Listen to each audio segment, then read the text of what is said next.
Welcome back KD competition classes. KD competition classes में मैं सुनील आप सभी साथियों का तहे दिल से हार्दिक स्वागत करता हूं। साथियों, आज की क्लास में हम आधुनिक भारत का पहला टॉपिक ब्रिटिश सत्ता के विस्तार से विगत वर्षों में पूछे गए विभिन्न एग्जामों के प्रश्न उत्तरों को डिस्कस करेंगे, जो आने वाले एग्जाम के दृष्टिकोण से इम्पोर्टेंट्स होंगे और उससे जुड़े अदर फैक्टर्स की भी हम चर्चा करेंगे। तो आइए साथियों, बिना समय गंवाए शुरू करते हैं आज की क्लास। देखिए, हम क्वेश्चन स्पीड से बताते हुए चलेंगे और जो भी क्वेश्चन हैं उनसे जुड़े हुए जो भी फैक्ट्स होंगे वो भी हम बताते हुए चलेंगे।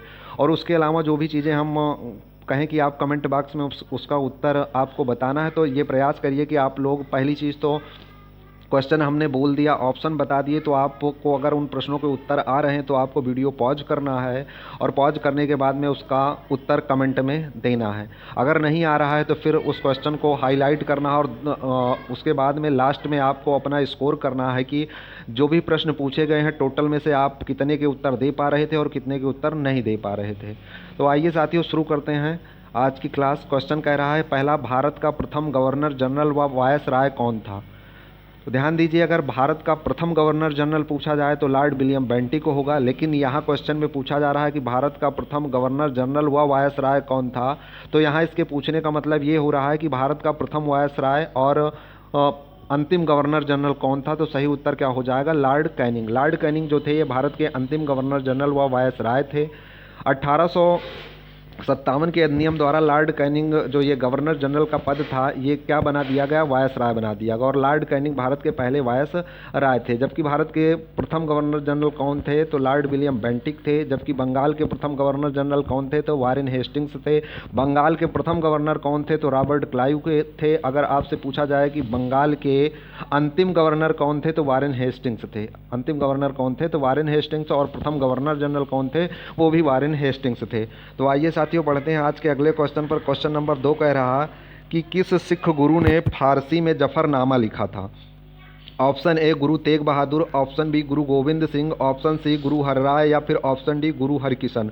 तो सिखों के 10वें गुरु गुरु गोविंद सिंह ने फारसी में जफरनामा लिखा था। इस प्रकार इस प्रश्न का जो सही उत्तर होगा वो क्या होगा? गुरु गोविंद सिंह। ये किस नंबर के गुरु थे? तो 10वें गुरु थे। ध्यान दीजिएगा, सिख धर्म में 10 गुरु हुए थे और सिख धर्म के पहले गुरु कौन थे? तो गुरु नानक देव थे। इनका जन्म कहाँ हुआ था? तो ननकाना साहब तलवंडी में हुआ था, जो कहाँ स्थित है? तो वर्तमान में देखा जाए तो ये पाकिस्तान में स्थित है, पाकिस्तान के पंजाब प्रांत में। तो आइए साथियों, बढ़ते हैं आज के अगले क्वेश्चन पर। क्वेश्चन नंबर 3 कह रहा कि आदि ग्रंथ किसने संकलित किया था? ऑप्शन ए गुरु नानक ने, ऑप्शन बी गुरु रामदास ने, ऑप्शन सी गुरु अर्जुन देव ने या फिर ऑप्शन डी गुरु गोविंद सिंह ने। तो आदि ग्रंथ सिखों के 5वें गुरु गुरु अर्जुन देव ने संकलित किया था। इस प्रकार सही उत्तर क्या होगा? ऑप्शन सी गुरु अर्जुन देव ने। अभी आप लोगों ने क्या देखा था? अभी आप लोगों ने देखा था कि सिखों के जो 5वें गुरु थे, सिखों के जो 10वें गुरु थे गुरु गोविंद सिंह ने क्या किया था? फारसी में जफरनामा लिखा था। जबकि सिखों के जो 5वें गुरु हैं गुरु अर्जुन देव, इन्होंने क्या किया है? आदि ग्रंथ को संकलित किया था। बढ़ते हैं आज के अगले क्वेश्चन पर। क्वेश्चन नंबर 4 क्या कह रहा है कि भारत में आधुनिक शिक्षा प्रणाली की नींव किससे पड़ी? 1854 के वुड के डिस्पैच से, 1882 के हंटर आयोग से या फिर 1813 के चार्टर अधिनियम से या फिर 1835 के मैकाले के मिनट से। तो ध्यान दीजिएगा, भारत में आधुनिक शिक्षा प्रणाली की जो नींव है ये 1835 के मैकाले के मिनट से पड़ी थी। इस प्रकार सही उत्तर क्या होगा? ऑप्शन डी 1835 के मैकाले के मिनट से। बात करें चार्टर एक्ट 1813 की, तो चार्टर एक्ट 1813 के माध्यम से जो ईस्ट इंडिया कंपनी थी इसके व्यापारिक अधिकार को समाप्त कर दिया गया, लेकिन चाय और चीनी के साथ इसका व्यापार बना रहा। उसके अलावा अगर बात करें हंटर आयोग की, तो हंटर आयोग का गठन कब किया गया था? 1882 में किया गया। तो इसका काम क्या था? प्राथमिक शिक्षा के विषय में जांच करना। तो बढ़ेंगे आज के अगले क्वेश्चन पर। क्वेश्चन नंबर 5 कह रहा है कि किसके समय में कलकत्ता में प्रथम न्यायालय की स्थापना की गई? ऑप्शन है Warren Hastings, Robert Clive, Vansittart या वेरेस्ट। तो ध्यान दीजिएगा, कलकत्ता में प्रथम उच्च न्यायालय की स्थापना रेगुलेटिंग एक्ट 1773 के माध्यम से 1774 में की गई थी। और रेगुलेटिंग एक्ट 1773 के द्वारा ही बंगाल के गवर्नर को क्या कहा जाने लगा था? बंगाल का गवर्नर जनरल कहा जाने लगा था। और बंगाल के पहले गवर्नर जनरल कौन थे? तो वारेन हेस्टिंग्स थे। इस प्रकार इस प्रश्न का जो सही उत्तर होगा वो क्या होगा? वारेन हेस्टिंग्स के समय में कलकत्ता में प्रथम न्यायालय की स्थापना की गई थी। और जो कलकत्ता में प्रथम उच्चतम न्यायालय की स्थापना की गई थी, इसके पहले मुख्य न्यायाधीश कौन थे? तो एलिजा इम्पे थे। ये सारी बातें आपको ध्यान देनी है। बढ़ेंगे आज के अगले क्वेश्चन पर। क्वेश्चन नंबर 6 कह रहा है कि बंगाल के किस गवर्नर जनरल के काल में पिट्स इंडिया एक्ट 1784 पारित किया गया? तो ध्यान दीजिएगा 1765 से 1772 का जो शासनकाल रहा वो किसका रहा, तो ध्यान देंगे 1765 से 1772, 1765 में रॉबर्ट क्लाइव क्या बना था, बंगाल का गवर्नर बना था। और 1772 में जब वारेन हेस्टिंग्स बंगाल के गवर्नर बनते हैं तो ये क्या करते हैं, रॉबर्ट क्लाइव द्वारा 1765 में लगाई गई द्वैध शासन व्यवस्था को समाप्त करते हैं। कब करते हैं, तो 1772 में। कौन करते हैं, वारेन हेस्टिंग्स। तो 1772 से ये 1784 तक क्या होते हैं, बंगाल के 1772 से 1773 तक तो ये क्या होते हैं, बंगाल के गवर्नर होते हैं। उसके बाद में 1773 के रेगुलेटिंग एक्ट के द्वारा जो बंगाल का गवर्नर था उसको गवर्नर जनरल जब पदनाम दे दिया गया तो ये 1773 से 1784 तक बंगाल के क्या होते हैं, गवर्नर जनरल होते हैं। तो इनके ही समय में कौन से दो एक्ट आए थे, तो आप ध्यान दीजिएगा, एक तो रेगुलेटिंग एक्ट आया था और दूसरा पिट्स इंडिया एक्ट 1784 भी वारेन हेस्टिंग्स के समय में पारित किया गया था। इस प्रकार सही उत्तर क्या होगा, ऑप्शन बी वारेन हेस्टिंग्स। बढ़ेंगे आज के अगले क्वेश्चन पर। अगर बात करें अगले गवर्नर जनरल कौन थे बंगाल के, तो अगले हुए थे कौन, लॉर्ड कॉर्नवालिस। क्वेश्चन नंबर 7 कह रहा है कि अहमद शाह अब्दाली के प्रथम आक्रमण के समय मुगल सम्राट कौन था। ऑप्शन ए आलमगीर द्वितीय, ऑप्शन बी शाह आलम द्वितीय, ऑप्शन सी मोहम्मद शाह रंगीला या फिर ऑप्शन डी अकबर द्वितीय। तो ध्यान दीजिएगा, अहमद शाह अब्दाली जो था ये अफगान का यानी अफगानिस्तान का शासक था। इसके प्रथम आक्रमण के समय जो मुगल सम्राट थे वो कौन थे, मोहम्मद शाह रंगीला थे। कौन थे, मोहम्मद शाह रंगीला। इस प्रकार सही उत्तर क्या होगा, ऑप्शन सी मोहम्मद शाह रंगीला। क्वेश्चन नंबर 8 कह रहा कि किस मुगल शासक का वास्तविक नाम अली गौहर था। ऑप्शन ए बहादुर शाह प्रथम, ऑप्शन बी मोहम्मद शाह प्रथम, ऑप्शन सी बहादुर शाह द्वितीय या फिर ऑप्शन डी शाह आलम द्वितीय। तो ध्यान दीजिएगा, अली गौहर किसका वास्तविक नाम था, तो अली गौहर जो वास्तविक नाम था ये किसका था, शाह आलम द्वितीय। शाह आलम द्वितीय सुजाउद्दौला जो अवध के नवाब थे और बंगाल के नवाब कौन थे, मीर कासिम। इनकी संयुक्त सेना और अंग्रेजों के बीच में कौन सा युद्ध हुआ था, तो बक्सर का युद्ध हुआ। तो वही शाह आलम द्वितीय ये हैं। इनका मूल नाम क्या था, अली गौहर था। ध्यान दीजिएगा, इनका मूल नाम क्या था, अली गौहर था। ये शाह आलम द्वितीय नाम से मुगल राजगद्दी पर आसीन हुए थे। तो बढ़ते हैं आज के अगले क्वेश्चन पर। क्वेश्चन नंबर 9 कह रहा है कि बंगाल के नवाब अली वर्दी खां का उत्तराधिकारी कौन हुआ। ये वही अली वर्दी खां है जिन्होंने यूरोपियों की तुलना किससे किया था, मधुमक्खी से किया था। और इन्होंने कहा था कि अगर यूरोपियों को ना छेड़ा जाए तो ये क्या करेंगे, शहद देंगे। जैसे मधुमक्खी क्या करती है, मीठा शहद देती है, लेकिन अगर उसे छोड़ दिया जाए तो ये काट काट के मार डालेंगी। तो बंगाल के नवाब अली वर्दी खां का उत्तराधिकारी कौन हुआ था, तो सिराजुद्दौला। कौन, सिराजुद्दौला। जब 1756 में क्या होता है, अली वर्दी खां की मृत्यु हो जाती है तो इनकी बेटी का लड़का सिराजुद्दौला क्या होता है, बंगाल का नवाब बनता है। और यही सिराजुद्दौला है जिसके समय में कौन सी घटना घटित होती है, 1756 में ब्लैक होल की घटना इसी के समय में घटित होती है। प्लासी का युद्ध 21 जून 1757 ईस्वी को हुआ था। किसके बीच में हुआ था, तो सिराजुद्दौला और रॉबर्ट क्लाइव के बीच में हुआ था, जिसमें मीर जफरवा ने क्या किया था, धोखेबाजी कर दी थी, जिससे सिराजुद्दौला की हार हो गई थी। और 1757 में फिर नवाब किसे बना दिया गया था, मीर जाफर को बना दिया गया था। बढ़ते हैं आज के अगले क्वेश्चन पर। क्वेश्चन नंबर 10 कह रहा है कि पंजाब के राजा रणजीत सिंह की राजधानी कहाँ थी, अमृतसर, लाहौर, रावलपिंडी या फिर पेशावर। तो ध्यान दीजिएगा, पंजाब के राजा रणजीत सिंह की जो राजधानी थी वो क्या थी, लाहौर थी। इस प्रकार सही उत्तर क्या होगा, option B Lahore.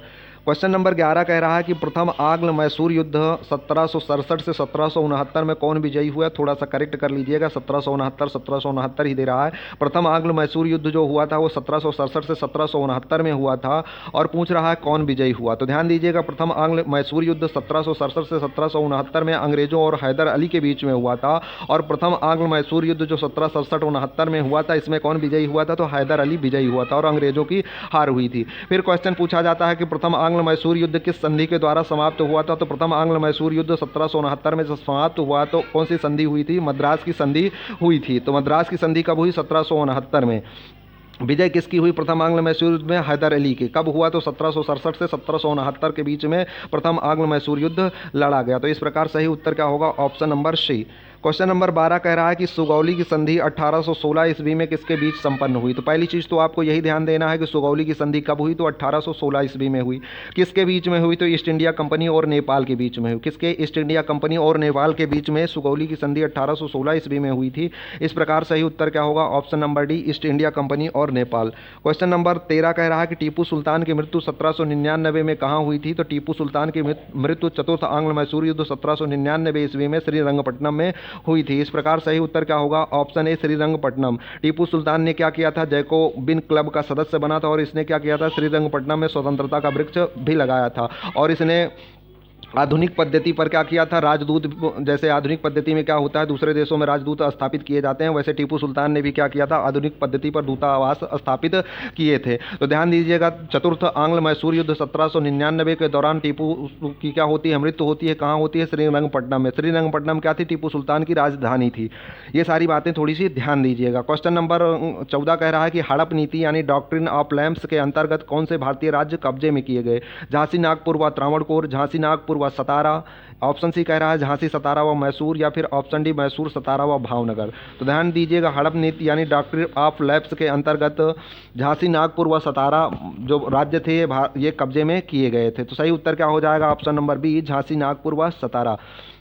Question number 15 कह रहा है कि निम्नलिखित में से अवध के स्वायत्त राज्य का संस्थापक कौन था। ऑप्शन ए है सुजाउद्दौला, ऑप्शन बी है शेर खां, ऑप्शन सी है सादत खां बुरहान और मुल्क, या फिर ऑप्शन डी है सफदर जंग। तो ध्यान दीजिएगा, अवध के स्वायत्त राज्य का संस्थापक जो था ये सादत खां बुरहान और मुल्क था। इस प्रकार सही उत्तर क्या होगा, ऑप्शन नंबर सी। बढ़ेंगे आज के अगले क्वेश्चन पर। क्वेश्चन नंबर 16 है, ईस्ट इंडिया कंपनी के नेतृत्व में रॉबर्ट क्लाइव का उत्तराधिकारी निम्नलिखित में से कौन था। तो ईस्ट इंडिया कंपनी के नेतृत्व में जो रॉबर्ट क्लाइव का उत्तराधिकारी था वो कौन था, हेस्टिंग्स था। ध्यान दीजिएगा, ऑप्शन नंबर डी सही उत्तर हो जाएगा। बढ़ेंगे आज के अगले क्वेश्चन पर। क्वेश्चन नंबर 17 कह रहा है, तथा कथित कुशासन के आधार पर किस गवर्नर जनरल ने मैसूर राज्य के प्रशासन को ले लिया था। तो ध्यान दीजिएगा, तथा कथित कुशासन के आधार पर गवर्नर जनरल कौन थे, लॉर्ड विलियम बेंटिक ने मैसूर राज्य के प्रशासन को ले लिया था। ध्यान देंगे, अभी हमने बताया था चतुर्थ आंग्ल मैसूर युद्ध 1799 में हुआ, और जब टीपू सुल्तान की उसमें मृत्यु हो जाती है तो ओडयार वंश के एक अल्पवयस्क बालक को क्या करते हैं, अंग्रेज शासक बना देते हैं। कहाँ का, मैसूर का। नाम क्या होता है, मूलराज द्वितीय। मूलराज द्वितीय को क्या करते हैं, लोग शासक बना देते हैं, और फिर कुछ समय बाद क्या करते हैं, तथा कथित कुशासन यानी अच्छा शासन नहीं चल रहा है ऐसा आरोप लगा करके मैसूर राज्य के प्रशासन को ये लोग क्या करते हैं, अपने हाथ में ले लेते हैं। तो कौन थे साहब, तो ये थे लॉर्ड विलियम बेंटिक साहब। लॉर्ड विलियम बेंटिक साहब ने क्या किया था, तथा कथित कुशासन का आरोप लगा दिया। किसके ऊपर लगाया, तो मैसूर के ऊपर, और मैसूर को क्या किया, अपने प्रशासन में ले लिया था। बढ़ेंगे आज के अगले क्वेश्चन पर। क्वेश्चन नंबर 18 डिस्कस करेंगे। क्वेश्चन नंबर 18 कह रहा है, किसने अपनी राजधानी मुर्शिदाबाद से मुंगेर स्थानांतरित की थी। ध्यान दीजिएगा, मीर जाफर, मीर कासिम, अली वर्दी खां या सिराजुद्दौला। तो ध्यान देंगे, मीर जफरवा जो था ये कर्नल क्लाइव का गधा। ये 1757 में जब प्लासी के युद्ध में सिराजुद्दौला की हार हो जाती है तो जफरवा क्या बन जाता है, बंगाल का नवाब बन जाता है। और ये रहता कब तक है, तो 1760 तक रहता है। उसके बाद में ये थोड़ी सी चालाकी करने लगता है, तो अंग्रेज क्या करते हैं, इसको बंगाल के नवाब के पद से हटा करके और किसको बना देते हैं, मीर कासिम को नवाब बना देते हैं। और मीर कासिम जो था वो थोड़ा सा अच्छा शासक था, और इसने क्या किया कि अंग्रेजों के हस्तक्षेप से बचने के लिए इसने अपनी राजधानी क्या कर दी, मुर्शिदाबाद से मुंगेर स्थानांतरित कर दी थी। तो सही उत्तर क्या हो जाएगा, ऑप्शन बी, मीर कासिम। ये 1760 से 1763 तक बना रहा, और फिर 1763 में क्या होता है, अंग्रेजों से कहा सुनी हो जाती है, जिसके परिणाम स्वरूप कौन सा युद्ध होता है, 1764 में, तो बक्सर का युद्ध होता है। ये बातें आपको थोड़ी सी ध्यान देनी है। क्वेश्चन नंबर 19 कह रहा है, किस समाधि के कारण नांदेड़ या नंदेड़ गुरुद्वारा सिखों द्वारा पवित्र माना जाता है। ऑप्शन ए है गुरु अंगद, ऑप्शन बी है गुरु अर्जुन देव, ऑप्शन सी है गुरु गोविंद सिंह, या फिर है ऑप्शन डी गुरु रामदास। तो ध्यान दीजिएगा, गुरु गोविंद सिंह जो सिख धर्म के 10वें गुरु थे, इनकी समाधि के कारण नंदेड़ या नंदेड़ गुरुद्वारा जो है सिखों द्वारा पवित्र माना जाता है। गुरु गोविंद सिंह ने क्या किया था, फारसी में जफरनामा लिखा था, ये बात भी थोड़ी सी ध्यान देना। और गुरु अर्जुन देव ने क्या किया था, इन्होंने क्या किया था, गुरु अर्जुन देव ने, ये आप लोग कमेंट करेंगे क्या किया था, ये आप लोग कमेंट करेंगे, गुरु अर्जुन देव ने किसको संकलित किया था, ये बात आपको कमेंट करके बतानी है। बढ़ेंगे आज के अगले क्वेश्चन पर। क्वेश्चन नंबर 20 कह रहा है कि बक्सर के युद्ध 1764 के समय दिल्ली का शासक कौन था। ऑप्शन ए है औरंगजेब, ऑप्शन बी है शाह आलम प्रथम, ऑप्शन सी है बहादुर शाह जफर, या फिर ऑप्शन डी है शाह आलम द्वितीय। तो ध्यान दीजिएगा, बक्सर युद्ध अभी हमने बताया था, जो कौन, मीर कासिम 1763 में क्या करते हैं, अंग्रेज उसको बंगाल के नवाब के पद से जब हटा देते हैं तो तन्नाया हुआ कहाँ पहुँचता है, ये तन्नाया हुआ अवध के नवाब सुजाउद्दौला के पास पहुँचता है, और बताता है वहीं पर मौके की नज़ाकत ऐसी होती है कि जो मुगल सम्राट शाह आलम द्वितीय होते हैं ये भी मौजूद होते हैं। तीनों में क्या होता है, राय मशवरा होता है। और बक्सर के युद्ध में 22 अक्टूबर 1764 को बक्सर के मैदान में एक युद्ध होता है, जिसको हम किस युद्ध के नाम से जानते हैं, बक्सर के युद्ध के नाम से जानते हैं। तो यानी बक्सर के युद्ध के समय दिल्ली का शासक कौन था, तो आप कहेंगे शाह आलम द्वितीय था। इसका मूल नाम या वास्तविक नाम क्या था, तो अली गौहर था। ध्यान देना है, अली गौहर किसका मूल नाम था, तो शाह आलम द्वितीय का मूल नाम क्या था, अली गौहर था। बढ़ेंगे आज के अगले क्वेश्चन पर। क्वेश्चन नंबर 21 कह रहा है टीपू सुल्तान अंग्रेजों के साथ युद्ध में कब मारे गए। तो अभी इससे पहले भी हम लोगों ने डिस्कस किया था चतुर्थ आंग्ल मैसूर युद्ध जो 1799 में ईस्वी में हुआ था। इसमें क्या हुआ था, टीपू सुल्तान मारे गए थे। इन्होंने क्या किया था, टीपू सुल्तान ने आधुनिक पद्धति पर दूतावास की स्थापना की थी। श्रीरंगपट्टनम इनकी राजधानी थी। उसके अलावा श्रीरंगपट्टनम में इन्होंने क्या किया था, स्वतंत्रता का वृक्ष लगाया था और ये जैकोबिन क्लब का सदस्य भी बना था। अगला क्वेश्चन है क्वेश्चन नंबर 22 कह रहा है कि फारूक सियर किसके सहयोग से मुगल बादशाह बना था। ऑप्शन ए है जुल्फिकार खां, ऑप्शन बी है सैयद बंधु, ऑप्शन सी है मोहम्मद अमीर खां या फिर ऑप्शन डी है मीर जुमला। तो ध्यान दीजिएगा फारूक सियर जो है ये सैयद बंधुओं के सहयोग से क्या बना था, मुगल बादशाह बना था। ये उत्तरवर्ती मुगल सम्राट के अंतर्गत आता है। कौन, फारूक सियर। फारूक सियर ध्यान देना। और सैयद बंधु जो हैं ये नृप निर्माता किसके रूप में जाने जाते हैं, नृप निर्माता या किंग मेकर के रूप में इन सैयद बंधुओं को जाना जाता है। बढ़ेंगे आज के अगले क्वेश्चन पर। अगला क्वेश्चन यही पूछा जा रहा है कि नृप निर्माता या किंग मेकर के रूप में किन्हें जाना जाता है। तो ध्यान दीजिएगा सैयद बंधुओं को नृप निर्माता या किंग मेकर कहा जाता है। अगला क्वेश्चन है क्वेश्चन नंबर 24, किसने ग्रामीण जाटों को एक सैनिक शक्ति के रूप में संगठित किया। ऑप्शन ए है बदन सिंह, ऑप्शन बी है गोकुला, ऑप्शन सी है राजा राम या फिर ऑप्शन डी है चूड़ामन या चूड़ामणि। तो ध्यान दीजिएगा ग्रामीण जाटों को एक सैनिक के रूप में संगठित करने का काम चूड़ामन या चूड़ामणि ने चूरन खाके किया था। ध्यान दीजिएगा ग्रामीण जाटों को एक सैनिक शक्ति के रूप में संगठित करने का काम किसने किया था, चूड़ामन ने चूरन खाके किया था। ध्यान देना है।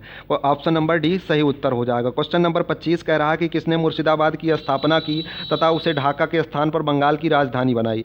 तो एक क्वेश्चन इससे पहले आप पढ़ चुके हैं, मुर्शिदाबाद से मुंगेर राजधानी हस्तांतरित किसने की थी। तो किसने की थी, आप लोगों को याद आ रहा है कि नहीं याद आ रहा है, हम आशा करते हैं बिल्कुल याद आ रहा होगा। मीर कासिम ने क्या किया था, अंग्रेजों के हस्तक्षेप से बचने के लिए इन्होंने क्या किया था, अपनी राजधानी मुर्शिदाबाद से मुंगेर स्थानांतरित की थी। लेकिन क्वेश्चन में क्या पूछा जा रहा है कि किसने मुर्शिदाबाद की स्थापना की तथा उसे ढाका के स्थान पर बंगाल की राजधानी बनाई। ऑप्शन है मुर्शीद कुली जफर खां, ऑप्शन बी है सुजाउद्दीन, ऑप्शन सी है अली वर्दी खां या फिर ऑप्शन डी है सिराजुद्दौला। तो ध्यान दीजिएगा मुर्शिदाबाद की स्थापना किसने किया था, मुर्शीद कुली जफर खां ने किया था तथा उसे ढाका के स्थान पर क्या किया था, बंगाल की राजधानी बनाया था। आपको कमेंट में यह बताना है कि वर्तमान में ढाका किस देश की राजधानी है। इस प्रश्न का जो सही उत्तर होगा वो क्या होगा, ऑप्शन ए मुर्शीद कुली जफर खां।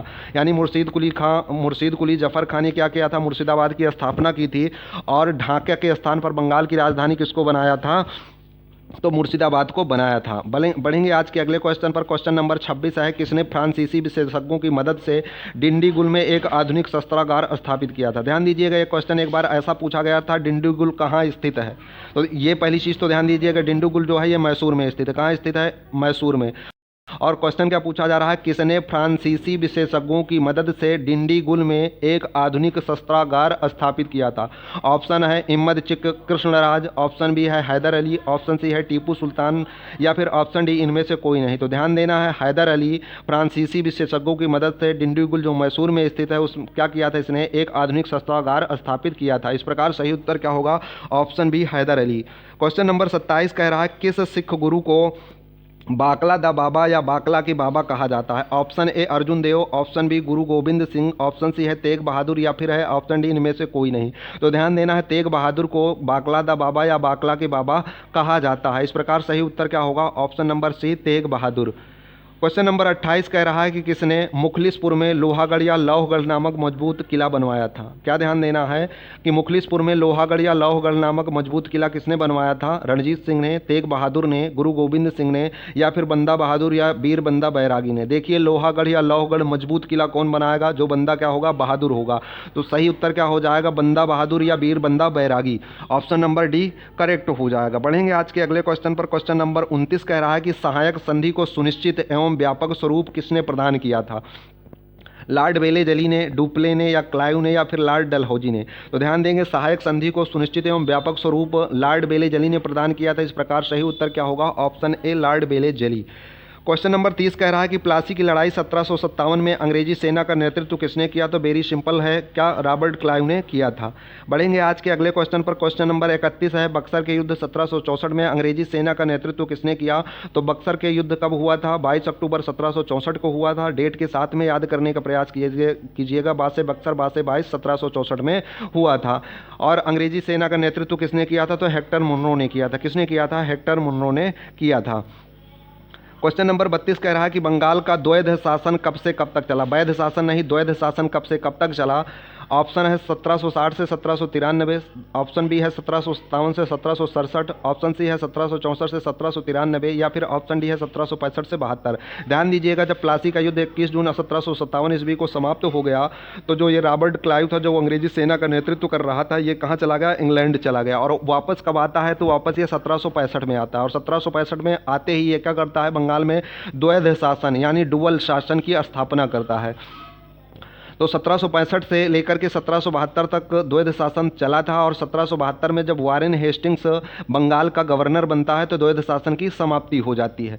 बढ़ेंगे आज के अगले क्वेश्चन पर। क्वेश्चन नंबर 33 कह रहा है कि भारत का प्रथम गवर्नर जनरल कौन था?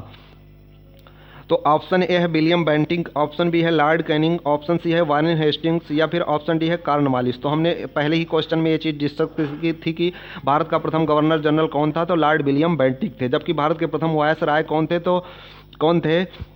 लॉर्ड कैनिंग थे। भारत के अंतिम गवर्नर जनरल कौन थे? तो लॉर्ड कैनिंग थे। और प्रथम कौन थे? तो विलियम बेंटिक थे। ध्यान दीजिएगा। क्वेश्चन नंबर 34 कह रहा है कि द्वैध शासन नीति को किसने समाप्त किया? तो द्वैध शासन नीति को वारेन हेस्टिंग्स ने समाप्त किया और लागू किसने किया था? तो रॉबर्ट क्लाइव ने। क्वेश्चन नंबर 35 कह रहा है कि अंग्रेजों का सर्वाधिक विरोध किसने किया था? ऑप्शन ए मुगलों ने, ऑप्शन बी सिखों ने, ऑप्शन सी मराठों ने या फिर ऑप्शन डी राजपूतों ने। तो अंग्रेजों का सर्वाधिक विरोध जो किया था वो किसने किया था? मराठों ने किया था। इस प्रकार सही उत्तर क्या होगा? Option number C. बढ़ेंगे आज के अगले क्वेश्चन पर। क्वेश्चन नंबर 36 कह रहा है किसके शासनकाल में ब्लैक होल दुर्घटना घटित हुई थी? तो आप लोग जानते हैं कि 1756 में क्या हुआ था? ब्लैक होल की दुर्घटना घटित हुई थी। और किसके समय में हुई थी? तो सिराजुद्दौला के समय में हुई थी। इस प्रकार सही उत्तर क्या होगा? Option number D, Sirajuddaulah. सिखों के अंतिम गुरु कौन थे? तो सिखों के अंतिम गुरु कौन थे? गुरु गोविंद सिंह थे। कौन थे? 10वें गुरु थे। और इन्होंने क्या किया था? फारसी में जफरनामा लिखा था। गुरु अर्जुन देव ने क्या लिखा था? ये आपको हमने कहा है कमेंट में बताना है और हमने क्वेश्चन करवा दिया है। क्वेश्चन नंबर 38 कह रहा है कि निम्नलिखित में से कौन सा युद्ध था जिसने भारत में ब्रिटिश प्रभुत्व का प्रारंभ किया? ध्यान दीजिएगा, यहाँ क्वेश्चन कह रहा है कि निम्नलिखित में से कौन सा युद्ध था जिसने भारत में ब्रिटिश प्रभुत्व का प्रारंभ किया था। अगर प्रारंभ की बात होगी तो सही उत्तर क्या होगा? प्लासी का युद्ध। प्लासी के युद्ध से क्या होता है? ब्रिटिश प्रभुत्व का प्रारंभ होता है। जबकि ब्रिटिश सत्ता जो है वो पूरी तरह से स्थापित किस युद्ध के बाद में हो जाती है? तो बक्सर का युद्ध। बासे बक्सर का युद्ध 22 अक्टूबर 1764 को हुआ था और प्लासी का युद्ध 21 जून 1757 को हुआ था। और प्लासी के युद्ध से ही ब्रिटिश प्रभुत्व का क्या होता है? प्रारंभ होता है। कह रहा है मैसूर की तीसरी लड़ाई, इसने ऑप्शन में दे रखा है। अब मैसूर की तीसरी लड़ाई कब हुई थी? थोड़ा सा रिवीजन करवाते हैं। प्रथम आंग्ल मैसूर युद्ध 1767 से 69 में हुआ था। किस संधि के द्वारा समाप्त हुआ? तो मद्रास की संधि। द्वितीय मैसूर युद्ध कब हुआ? तो 1780 से 1784 में हुआ। किस संधि के द्वारा समाप्त हुआ? तो मंगलौर की संधि के द्वारा समाप्त हुआ। फिर तृतीय मैसूर युद्ध कब हुआ? तो तृतीय मैसूर युद्ध जो हुआ वो 1790 से 1792 में हुआ। किस संधि के द्वारा समाप्त हुआ? तो श्रीरंगपट्टनम की संधि। श्रीरंगपट्टनम की संधि कब हुई? 1792 में। किसके बीच में हुई? तो टीपू सुल्तान और अंग्रेजों के बीच में हुई। चतुर्थांग मैसूर युद्ध कब हुआ? 1799 और टीपू सुल्तान की मृत्यु हो गई। 1857 का विद्रोह कहाँ से शुरू हुआ? तो मेरठ से शुरू हुआ था। इस प्रश्न का सही उत्तर क्या होगा? प्लासी का युद्ध। क्वेश्चन नंबर 39 कह रहा है कि बंगाल के किस गवर्नर के समय में सरकारी खजाना मुर्शिदाबाद से कलकत्ता हस्तांतरित किया गया? ऑप्शन ए है वेंसीटार्ट, ऑप्शन बी है कर्टियर, ऑप्शन सी है वारेन हेस्टिंग्स या फिर ऑप्शन डी है रॉबर्ट क्लाइव। तो ध्यान दीजिएगा, वारेन हेस्टिंग्स के समय में जो सरकारी खजाना था ये मुर्शिदाबाद से कहां हस्तांतरित किया गया? तो ये मुर्शिदाबाद से कलकत्ता हस्तांतरित किया गया। इस प्रकार सही उत्तर क्या हो जाएगा? Warren Hastings. Warren Hastings Bengal के अंतिम गवर्नर और बंगाल के प्रथम गवर्नर जनरल। कब से कब तक शासनकाल रहा? तो इनका 1772 से 1784 तक कार्यकाल रहा। उसके अलावा ध्यान दीजिएगा 1773 का रेगुलेटिंग एक्ट वारेन हेस्टिंग्स के समय में आया था और 1784 का पिट्स इंडिया एक्ट भी इन्हीं के समय में आया था। उसके अलावा द्वैध शासन की समाप्ति 1772 में किसके समय में हुई थी? वारेन हेस्टिंग्स के समय में। लागू किसके समय में हुई थी? तो रॉबर्ट क्लाइव के समय में। ये सारी बातें थोड़ी सी ध्यान दीजिएगा। बढ़ते हैं आज के अगले क्वेश्चन पर। क्वेश्चन नंबर 40 कह रहा है कि सैयद बंधुओं ने मराठों के सहयोग से किस मुगल सम्राट को सत्याच्युत कर हत्या कर दी? तो देखिए, सैयद बंधुओं ने राजा उसी को बनाया और बाद में क्या हुआ? मराठों के सहयोग से उसकी हत्या भी कर दी। इससे पहले हम लोगों ने पढ़ा था सैयद बंधुओं के सहयोग से कौन सम्राट बना था? तो फारूक सियर बना था। और फिर क्या हुआ? सैयद बंधुओं ने मराठों का सहयोग लिया और ये फारूक सियर की क्या कर दी?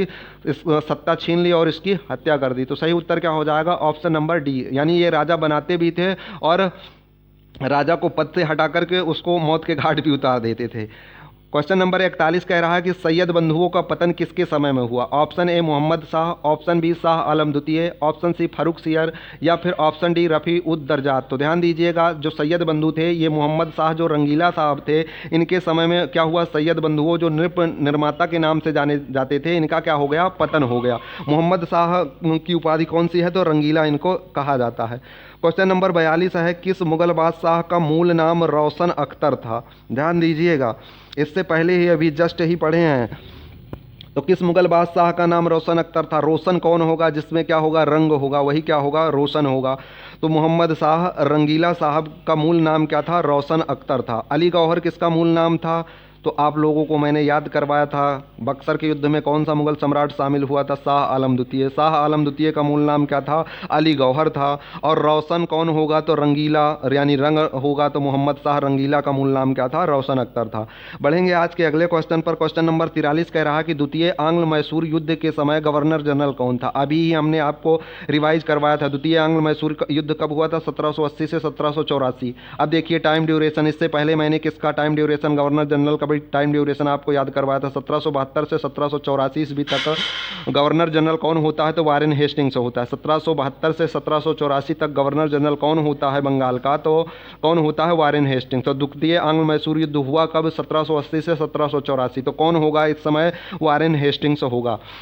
द्वितीय आंग्ल मैसूर युद्ध के दौरान ही किसकी मृत्यु हो जाती है? हैदर अली की मृत्यु हो जाती है। और फिर युद्ध का नेतृत्व कौन करता है? उसका पुत्र टीपू सुल्तान करता है। और द्वितीय आंग्ल मैसूर युद्ध किस संधि के द्वारा समाप्त होता है? तो ध्यान दीजिएगा, मंगलौर की संधि होती है। कब होती है? तो 1784 ईस्वी में। बढ़ेंगे आज के अगले क्वेश्चन पर। क्वेश्चन नंबर 44 है, किस मुगल बादशाह के आदेश पर बंदा बहादुर की हत्या कर दी गई? ऑप्शन ए मोहम्मद शाह प्रथम, ऑप्शन बी शाह आलम द्वितीय, ऑप्शन सी बहादुर शाह प्रथम या फिर ऑप्शन डी फारूक सियर। तो ध्यान दीजिएगा, फारूक सियर जिसकी हत्या किसने किया था? सैयद बंधुओं ने किया था मराठों के सहयोग से। और इसने क्या किया था? फारूक सियर के आदेश पर ही किसकी हत्या की गई थी? बंदा बहादुर की हत्या कर दी गई थी। तो सही उत्तर क्या हो जाएगा? Option number D. बढ़ेंगे आज के अगले क्वेश्चन पर। क्वेश्चन नंबर 45 है, सैनिक संगठन खालसा दल की स्थापना किसने की थी? ऑप्शन ए कपूर सिंह ने, ऑप्शन बी महा सिंह ने, ऑप्शन सी रणजीत सिंह ने या फिर ऑप्शन डी गुरु गोविंद सिंह ने। तो ध्यान दीजिएगा, सैनिक संगठन खालसा दल की स्थापना कपूर सिंह ने की थी। किसने की थी? कपूर सिंह ने की थी। बढ़ेंगे आज के अगले क्वेश्चन पर। क्वेश्चन नंबर 46 है, हैदर अली की मृत्यु 1782 ईस्वी में किस युद्ध के दौरान हो गई? तो अभी ही हमने बताया था, द्वितीय आंग्ल मैसूर युद्ध कब हुआ था? 1780 से 1784 ईस्वी के बीच में हुआ था। और 1782 में क्या हुआ? हैदर अली की मृत्यु हो गई। तो किस युद्ध में हुई? तो द्वितीय आंग्ल मैसूर युद्ध में। जब 1782 में क्या होती है? हैदर अली की मृत्यु हो जाती है, तो युद्ध का कमान कौन संभाल लेता है? इनका पुत्र टीपू सुल्तान संभाल लेता है। उसके बाद में क्या होता है?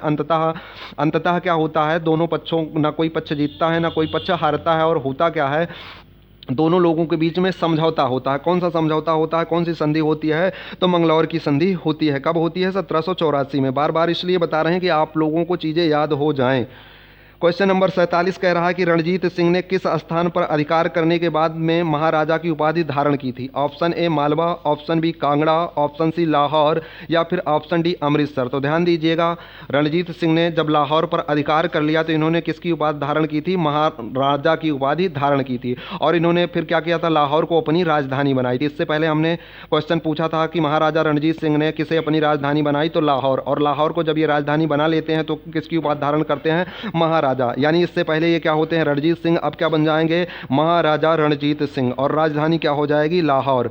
क्वेश्चन नंबर 48 कह रहा है कि रणजीत सिंह को किस विजय अभियान के फलस्वरूप जमजमा नामक तोप की प्राप्ति हुई थी? ऑप्शन ए है मालवा विजय अभियान, ऑप्शन बी है कांगड़ा विजय अभियान, ऑप्शन सी है लाहौर विजय अभियान या फिर ऑप्शन डी है अमृतसर विजय अभियान। तो ध्यान दीजिएगा, अमृतसर विजय अभियान के दौरान रणजीत सिंह को जमजमा नामक तोप की प्राप्ति हुई थी। किस विजय अभियान के दौरान? तो अमृतसर विजय अभियान के दौरान रणजीत सिंह को जमजमा नामक तोप की प्राप्ति हुई थी। जबकि लाहौर पर जब इनकी विजय हो जाती है, लाहौर जब इनके कब्जे में हो जाता है, तो ये क्या करते हैं? लाहौर को राजधानी बना लेते हैं और महाराजा की उपाधि धारण करते हैं। और जमजमा नामक तोप की प्राप्ति कब होती है? अमृतसर विजय के दौरान इन्हें दमदमा नामक तोप की प्राप्ति होती है। क्वेश्चन नंबर 49 कह रहा है कि गोद प्रथा पर प्रतिबंध लगाने वाला गवर्नर जनरल कौन था? ऑप्शन ए है लॉर्ड डलहौजी, ऑप्शन बी है लॉर्ड हार्डिंग, ऑप्शन सी है विलियम बेंटिक या फिर ऑप्शन डी है लॉर्ड बेलेजली। तो ध्यान दीजिएगा, लॉर्ड डलहौजी। कौन? लॉर्ड डलहौजी, जिसने भारत में से किसका जनक माना जाता है? तो रेलवे का जनक किसे कहा जाता है? लॉर्ड डलहौजी को। लॉर्ड डलहौजी ने क्या किया था? गोद प्रथा पर प्रतिबंध लगा दिया था। बढ़ेंगे आज के अगले क्वेश्चन पर। क्वेश्चन नंबर 50 है कि किस सिख गुरु ने गुरु नानक की जीवनी लिखी थी? ऑप्शन ए गुरु रामदास ने, ऑप्शन बी गुरु अर्जुन देव ने, ऑप्शन सी गुरु अंगद देव ने या फिर ऑप्शन डी गुरु अमरदास ने। तो ध्यान दीजिएगा, सिख धर्म के 5वें गुरु गुरु अर्जुन देव ने गुरु नानक की जीवनी लिखी थी, जिसका नाम क्या है? तो आदि ग्रंथ। क्या है? आदि ग्रंथ का संकलन किसने किया था? तो किसने किया था? सिखों के 5वें गुरु कौन थे? गुरु अर्जुन देव ने। और जबकि सिखों के 10वें गुरु गोविंद सिंह ने फारसी में जफरनामा लिखा था। बढ़ेंगे आज के अगले क्वेश्चन पर। क्वेश्चन नंबर 51 है, सिखों के सैन्य संप्रदाय खालसा पंथ का प्रवर्तन किसने किया था? खालसा पंथ का प्रवर्तन, देखिए खालसा पंथ की स्थापना तो कपूर सिंह ने की थी, लेकिन यहाँ क्वेश्चन कह रहा है कि सिखों के सैन्य संप्रदाय खालसा पंथ का प्रवर्तन किसने किया था? ऑप्शन ए है हर राम, ऑप्शन बी है हर किशन, ऑप्शन सी है गोविंद सिंह या फिर ऑप्शन डी है तेग बहादुर। तो ध्यान दीजिएगा, सिखों के सैन्य संप्रदाय खालसा पंथ का प्रवर्तन किसने किया था? तो सिखों के 10वें गुरु गुरु गोविंद सिंह ने, जिसने क्या किया था? फारसी में जफरनामा लिखा था। ध्यान देना। और सिखों के सैन्य संप्रदाय खालसा की स्थापना किसने किया? तो कपूर ने। और खालसा पंथ का प्रवर्तन किसने किया था? तो गुरु गोविंद सिंह ने किया था। क्वेश्चन 52 है, 1757 में सिराजुद्दौला किसके द्वारा पराजित किया गया? तो आप लोग जानते हैं, रॉबर्ट क्लाइव। सही उत्तर क्या होगा? Option D. क्वेश्चन नंबर 53 है, सती प्रथा का अंत करने तथा ठगी को समाप्त करने का श्रेय किसको जाता है? तो ध्यान दीजिएगा, लॉर्ड विलियम बेंटिक के समय में क्या हुआ था? सती प्रथा का अंत हुआ था और ठगी प्रथा को समाप्त किया गया था। तो इस प्रकार सही उत्तर क्या हो जाएगा? Lord William Bentinck. Lord William Bentinck के समय में क्या किया गया था? सती प्रथा का अंत। और सती प्रथा का अंत कराने का प्रयास भारत में किसने किया था? तो राजा राम मोहन राय। और 1829 में क्या किया गया था? एक अधिनियम के द्वारा सती प्रथा का अंत कर दिया गया था। और ठगी प्रथा का भी को जो समाप्त किया गया था वो किसके समय में किया गया था? तो लॉर्ड विलियम बेंटिक। और इन्होंने किसको नियुक्त किया? तो कर्नल सिलीमैन। किसको? कर्नल सिलीमैन एक नाम का एक अधिकारी था, जिसके अंतर्गत ये मामला रखा गया था। और उसके अंतर्गत लेकिन गवर्नर जनरल कौन थे? तो लॉर्ड विलियम बेंटिक थे। अगर लॉर्ड विलियम बेंटिक ना हो तो ठगी प्रथा को समाप्त करने का श्रेय फिर किसको जाता है? कर्नल सिलीमैन को जाता है। क्वेश्चन नंबर 54 कह रहा है कि रणजीत सिंह किस मिसल से संबंधित थे? तो रणजीत सिंह, जिनकी राजधानी क्या थी? लाहौर थी। और इन्हें अमृतसर विजय अभियान के दौरान क्या मिला था? तो दमदमा कौन सी तोप मिली थी? ये आपको कमेंट करके बताना है। उसके अलावा रणजीत सिंह किस मिसल से संबंधित थे? तो ये सुर कर चकिया मिसल से संबंधित थे। ऑप्शन बी क्या है? सुर कर चकिया मिसल से रणजीत सिंह संबंधित थे। ध्यान दीजिएगा। क्वेश्चन नंबर 55 कह रहा है कि किस राज्य के शासक नवाब वजीर कहलाते थे? किस राज्य के शासक नवाब वजीर कहलाते थे? ऑप्शन बी कर्नाटक के नवाब, ऑप्शन बी बंगाल के नवाब, ऑप्शन सी अवध के नवाब या फिर ऑप्शन डी इनमें से कोई नहीं। तो ध्यान दीजिएगा, जो अवध के नवाब थे, जो अवध के शासक होते थे, वो क्या कहलाते थे? नवाब वजीर कहलाते थे। क्या कहलाते थे? अवध के नवाब क्या कहलाते थे? नवाब वजीर कहलाते थे। और अवध स्वायत्त राज्य की स्थापना किसने की थी? तो सादत खां बुरहान उर मुल्क ने की थी। अब आपको कमेंट में बताना है कि प्लासी के युद्ध के समय बंगाल का नवाब कौन था? प्लासी के युद्ध के समय बंगाल का नवाब कौन था? तो आज की वीडियो में इतना ही। ये आपका होमवर्क है और कमेंट में आपको बताना है कि प्लासी के युद्ध के समय बंगाल का नवाब कौन था। तो मिलते हैं